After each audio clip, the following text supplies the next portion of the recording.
there, watch it come right back up. 1.5 And it sure did.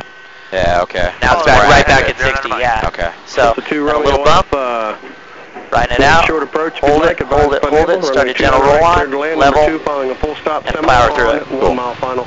Alright. Alright, so I have flight controls. You have the flight controls. I have controls. You have the trim. Roger that, 82 Lulu Alpha, we'll make a short approach looking for that traffic on the final. 29 red. Helicopter 1 Hotel Uniform, say heading. 1 Hotel Uniform 350.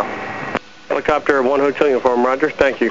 And you you felt how we kind of hung in that turn a little bit more because we weren't diving through it, you know? Yeah. And you can dive sometimes, it's just, it's almost compounding stuff. It's not necessary. You increase your descent rate, all that stuff. Make it a little harder there at the bottom. Yeah. Mike, turn left now and fly east.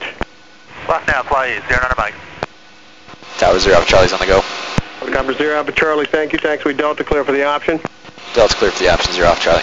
Alright, let's shoot for, go ahead and stay at this altitude. Let's do a straight in. Helicopter 1 Hotel Uniform. From 6,000 feet. Contact Denver departure, traffic 1 to 2 o'clock, position. So it'll be about 450 1 mile feet, eastbound, or 3, was that 350? Yeah, about 350. Traffic beyond About 350 feet. As a Cherokee. Contact Denver departure. You want to shoot for the number 2 or the run-up area? Your choice. Shoot for the run-up area. Go. Turn right and fly south now. And getting that air, excuse me, altitude down to 6,000. Cool, so this is, you know, this kind of stuff, low altitude auto entry is really something that I do with commercial students. I usually don't do it with commercial students much lower than 400 feet. You know, that's more reserved for the CFI student to do it, but lower than that, really, you know, you should never really be flying lower than that anywhere. It's good to practice though, because everybody, you know, there's a chance you could get it on approach or something like that. Whatever. It's still good to know that you can do it, know what your limitations are. So again, we're about 350 feet AGL. Any other, like, considerations that you would want to teach a student from a low altitude entry? What's different about it, if anything? Your lack of altitude, because kind of the altitude is your kind of saving grace. It's that inertia that you got a bunch of air flowing through the rotor system, and a lot of time to fix things if they're set up wrong in the entry. And at a lower altitude, you got to be a little quicker on recognizing if you have a problem, i.e. engine failure, and getting that collective down and trying to preserve all that rotor RPM, because that's what's going to save you there at the bottom. Turn right, fly south. Cool. Are we clear? Cleared to land. Yeah. Number 2, Cool. following Cessna traffic. All right, so we're rolling higher on the right final. Shoot for that run-up area. Right on. Just touch low here. Everything's in the green. We got fuel, no lights. We're looking about 8 gallons to me. Okay, So we probably don't have too much more time. All right, so we're going to air a little later because we're at a lower altitude. Okay. All right. I'm just going to shadow you. Okay. All right, so we'll count it down in 3, 2, 1. Lowering a collective. Half cyclic, right pedal. And you see how quick we fall there. RPM's a little low. I'm leaning with a little cyclic there. Holding it, rolling on power. Bring in. Nice. Bring in the collective there. I know it's really deceptive. You, at first, before you enter, you think you're way going to overshoot that spot. And you don't. And you don't, because when you first enter an auto, you're changing the airflow through the disc, from pulling it through to having it push the rotors up through the bottom. Right. So you have a lot bigger sink right away. Yeah. That's why you don't get that deception at altitude.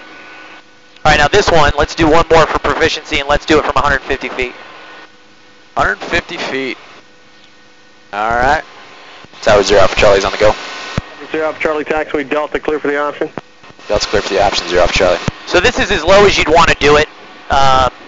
You know, even with the CFI, I think, you know, your judgment call, obviously, with your own comfort level. Only if the student's really proficient, no private students, and probably only the best of the commercial students you would do stuff like this with. Okay. CFIs would be okay to do this kind of thing with. You know, it's good to know. And then it's the same thing as like you were talking about before. You just have even less altitude now at this point, so you really want to be on the ball. It's going to drop out really quick. Well, it's going to feel like the ground's coming really quick for obvious reasons. So, and you know, an auto this low, you're almost entering and starting your flare right away there. Pretty much, pretty damn close. Anything below 100 feet, you're almost entering and then starting the flare right then. So 150 feet, well, there'll probably be a half second delay before we start our flare, but you're right. All right, so I'm going to maintain 5,800 feet here in our 60 knots, and we're going to have to, you know, what looks to be entering late.